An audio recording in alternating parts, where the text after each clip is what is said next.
Monday, March 25th, 2024. Written by Lisa Whitesell. Once upon a time, I enjoyed the love of an extremely tight-knit family. For many decades, I overlooked and ignored mistreatment from my closest kin because I wanted to be the one who kept the peace. I would avoid conflict at every cost, even when it cost me my own peace and physical health. It felt right to put their opinions a little more central than my own. This was my wilted interpretation of harmony in the family, going along to get along. I am 61 years old now, and I am still learning how to love those who do not have the same definition of love as the type I try to express. Recently, my only niece gave birth to twin girls. After many years of fertility treatments and heartbreaking losses, the family was blessed with a pregnancy, which we all followed with cheers at every incremental step. Because of her delicate health and the fragility of the twins, everyone was told not to come to the hospital during the scheduled C-section. No one would be allowed to see or hold the babies due to hospital COVID guidelines. This was the edict handed down to all family, no visitors. My sister repeated this instruction sternly to all of us for weeks before the births would take place. My family and I obediently submitted to this protocol. The day finally came for the babies to be born. We carefully watched and waited by our phones for any tidbit of progress with the soon-to-be mommy and babies. As the birth news finally came to our phones, what a thrill! No baby had been born in our family for 30 years. Now, after all the obstacles and risks had been traversed, twin girls had arrived. One twin spent a few hours in the NICU, and my niece had some severe hemorrhaging due to eclampsia, but all three are very healthy and happy now. At this point, I should say that my sister and her daughter, my niece, have been wonderfully supportive of my slow journey towards coming out and living as a proud out queer elder. I have relished this seemingly unconditional embrace from them. Midway through the pregnancy, I hosted a lavish baby shower, as I felt it to be a fitting and appropriate celebration as the aunt. My parents, may they be well, do not share this unconditional love for me.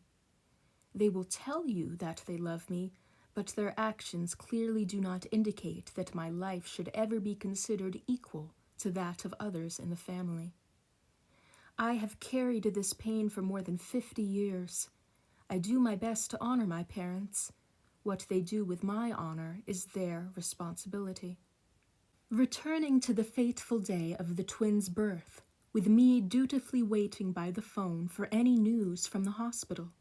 Picture it, presumably all of the other family members waiting to hear any news, each in their own homes and at work, because no one was allowed at the hospital except the parents-to-be. Photos and texts were flying thick and fast once the babies were born. One of the photos turned out to include a short video. I remembered to turn up the volume on my phone so I could hear the first cries of these two tiny voices. To my shock, I heard my mother's voice, and my sister and brother-in-law's voices. They were all at the hospital in the birthing suite with the babies. As it turned out, all of the close and even other extended family members attended this birth at the hospital. My spouse and I were uninvited, and with forethought and collective agreement, we were omitted from this historic moment. No one ever said specifically in ugly words as to why we were not welcomed. It was a deliberate pre-planned way of editing my life out of the family chessboard. I was crushed. I felt hurt and angry. Later that evening, I was summoned to drive my elderly mother home from the hospital. On the drive, I indicated my hurt in being sidelined during the day's events. She was cold and indifferent to my plight. As humbling as this realization has been, I am choosing to open my eyes each morning with two powerful statements at the forefront of my thoughts. These two twin declarations are the Moda Ani, I give thanks, and the first portion of the Shulchan Arush. The Shulchan Arush has three guiding meanings in Hebrew: a table, reconciliation, and a lamb's skin. I will offer the Moda Ani and the first statement of the Shulchan Arush here.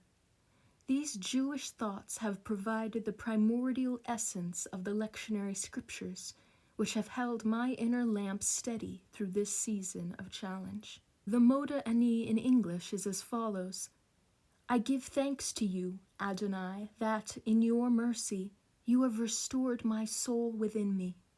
Abundant is your faithfulness. The Shulchan Arush in English: be bold as a leopard, swift as an eagle, fleet as a deer, and strong as a lion, to fulfill the will of your Father in heaven. Reciting these life-affirming statements each day reminds me that I am here for a divine purpose. Awkward though it may be, there is no tidy little bow that I can tie on this end of my story. The truth is, I do hurt less now. For the most part, I have laid down my anger. Maybe it is just scar tissue forming over the wound. I choose to believe that God faithfully restores my life to me each day with unique opportunities for learning more about my blessed strength in the midst of challenges.